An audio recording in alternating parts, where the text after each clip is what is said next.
Satu. Assalamualaikum warahmatullahi wabarakatuh.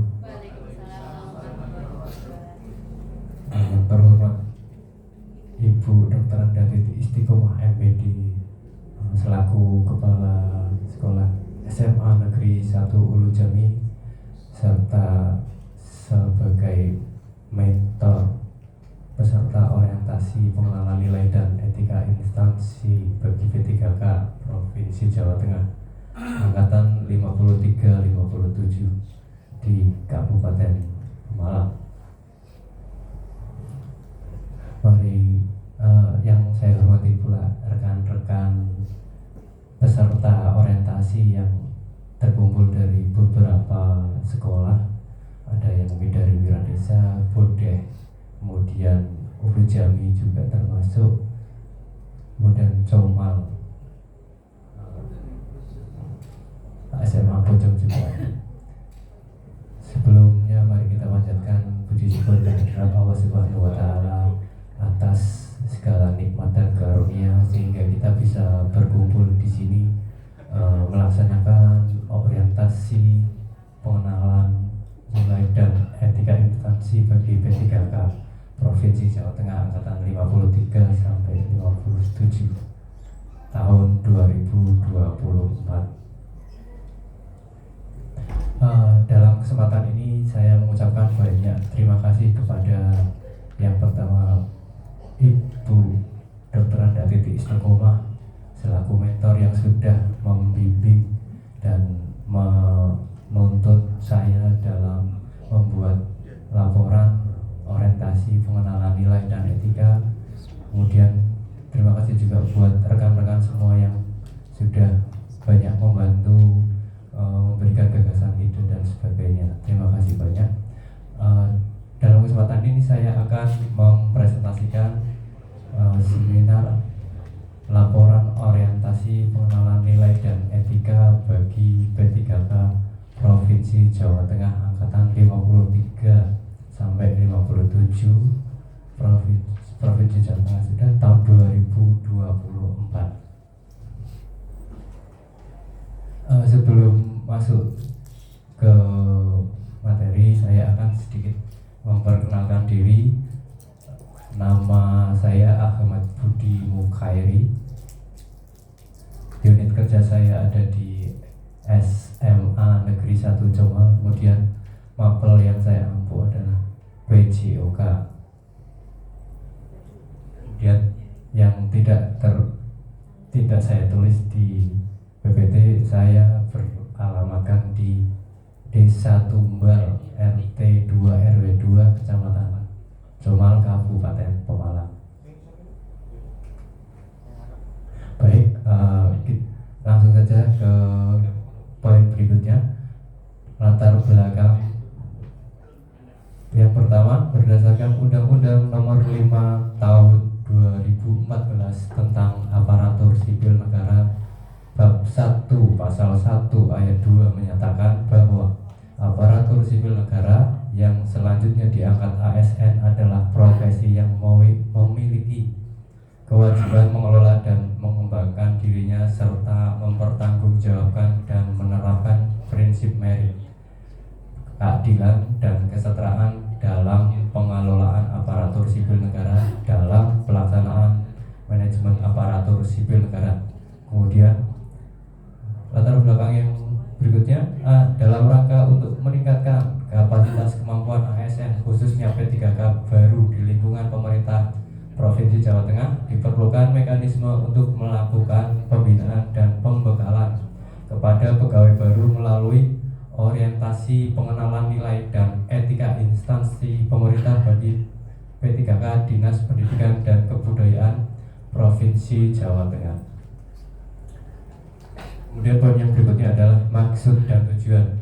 Maksud dari kegiatan pelaksanaan orientasi ini adalah yang pertama, pengenalan tugas dan fungsi ASN. Kemudian yang kedua, pengenalan nilai dan etika pada instansi bagi ASN. Kemudian tujuan dari kegiatan pelaksanaan orientasi ini adalah yang pertama, Peserta mampu memahami program orientasi dan mengenal nilai dan etika instansi bagi P3K. Tujuan yang kedua, peserta mampu mengaktualisasikan nilai-nilai dasar ASN berakhlak. Kemudian waktu dan tempat.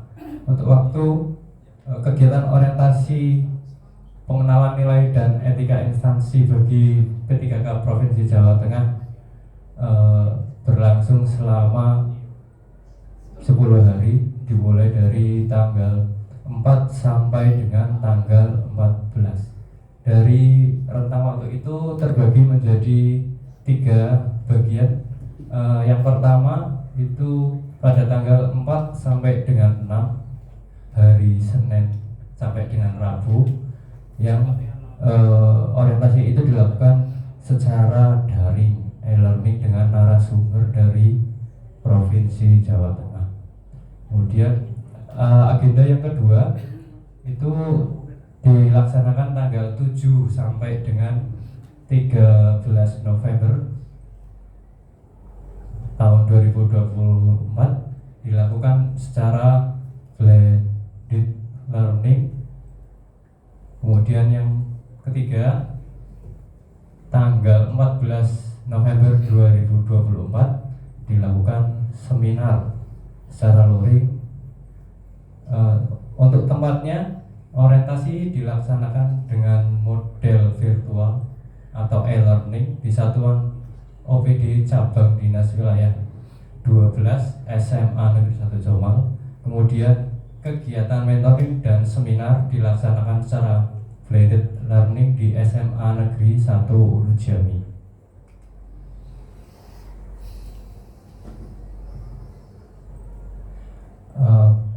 Masuk ke bagian berikutnya, rencana hasil kerja P3K.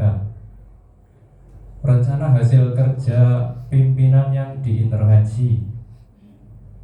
Di situ saya menuliskan terlaksananya peningkatan kualitas praktik pembelajaran guru dan manajemen kelas yang berfokus pada penerapan disiplin positif. Rencana hasil kerja yang pertama, melakukan penyusunan program dinamika kelas untuk menerapkan kesepakatan kelas. Kegiatan yang pertama, mengajak siswa untuk memahami arti kesepakatan kelas. Yang kedua, memberikan pemahaman bagaimana cara menyusun dinamika kelas. Yang ketiga, membantu siswa bersama-sama membuat kesepakatan kelas. Kemudian yang keempat, memberikan dukungan pada siswa agar terciptanya kesepakatan kelas. Penerapan nilai berakhlaknya di sini ada kompeten, akuntabel, dan harmonis.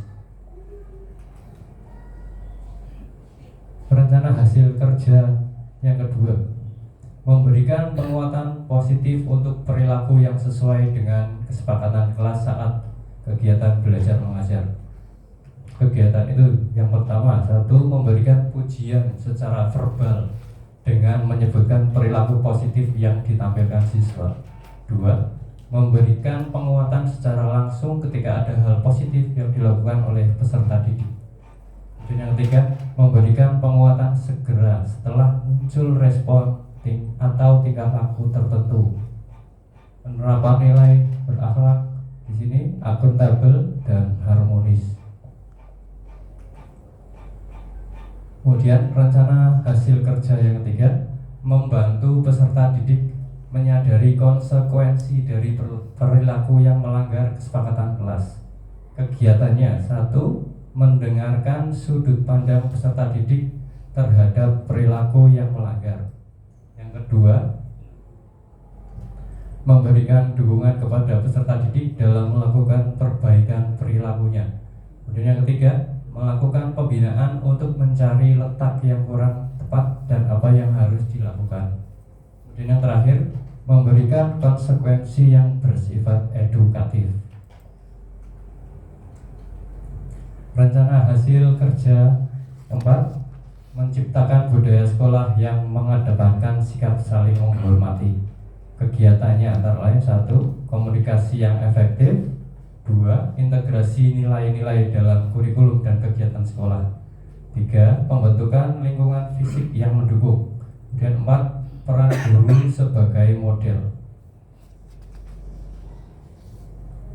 Rencana hasil kerja yang kelima: mengajarkan siswa untuk menghormati guru, staf sekolah, teman sebaya, dan diri sendiri. Kegiatannya: 1. Menanamkan nilai-nilai dasar seperti hormat, sopan santun, empati, dan toleransi melalui cerita, diskusi, dan contoh nyata. Dan yang kedua, membangun hubungan positif seperti menciptakan suasana kelas yang terbuka di mana siswa merasa nyaman untuk bertanya dan berbagi pendapat. Penerapan nilai berakhlaknya harmonis. Itu tadi pemaparan dari laporan orientasi pengenalan nilai dan etika instansi bagi P3K Provinsi Jawa Tengah, khususnya tentang RHK. Kemudian simpulan, demikian laporan orientasi P3K ini saya buat dengan maksud agar memerinci segala rancangan kerja selama masa kontrak P3K yang disesuaikan dengan Renstra OPD, SOTK OPD, dan manajemen tupoksi sebagai P3K. Kemudian program ini juga bertujuan untuk menciptakan aparatur sipil negara yang tidak hanya kompeten tetapi juga memiliki integritas dan nilai-nilai moral yang tinggi. Sekian, itu sedikit pemaparan dari saya. Jika ada yang mau bertanya atau mungkin menambahkan, silakan. Ibu, silakan Bu. Assalamualaikum warahmatullahi wabarakatuh. Waalaikumsalam warahmatullahi wabarakatuh. Terima kasih atas waktu yang diberikan. Tadi setelah diwakilkan pada rencana hasil kerja yang ketiga, itu disebutkan tentang konsekuensi pelanggaran kesepakatan kelas. Di sini minta tolong disebutkan contoh konsekuensi jika ada siswa yang melanggar pada kegiatan pembelajaran yang di jam pembelajaran. Terima kasih. Assalamualaikum warahmatullahi wabarakatuh. Waalaikumsalam warahmatullahi wabarakatuh. Baik, terima kasih banyak Ibu Masifah atas pertanyaan tentang RHK yang ketiga ya Bu. Pertanyaan tadi konsekuensi atau contoh. Saya mengajar PJOK, kemudian kalau PJOK itu kan biasanya di dalam dan luar ruangan gitu. Jadi saya memberikan suatu contohnya, memberikan suatu kesepakatan kelas atau membuat kesepakatan kelas dengan peserta didik itu ketika mulai baris atau mulai ada jam saya memberikan waktu toleransi untuk ganti baju biasanya karena membutuhkan waktu. Jadi saya berikan batas waktu 15 menit setelah bel, atau mungkin misal saya jam 7 pagi, berarti anak harus sudah baris, sudah kumpul di lapangan jam 7.15. Itu berarti harus sudah di situ semua. Itu kesepakatannya. Kemudian untuk konsekuensinya, karena itu juga kesepakatan kelas, jadi tidak hanya dari saya dan tidak hanya dari siswa saja, tapi kita bersepakat enaknya seperti apa nanti konsekuensinya, atau mungkin mudahnya hukumannya bagaimana. Di situ biasanya saya yang konsekuensi yang tidak terlalu berat, tidak menggunakan fisik juga. Jadi saya paling sekedar bagi yang nanti tidak bisa hadir tepat waktu, saya kasih tugas untuk memimpin pemanasan gitu kan Ibu. Cukup. Mungkin itu saja dari saya, Bu Titi. Sudah cukup. Tadi pertanyaan saya sebenarnya yang mau saya ajukan persis. Terima kasih atas waktu dan perhatiannya. Saya ucapkan banyak terima kasih. Sekian, wassalamualaikum warahmatullahi wabarakatuh.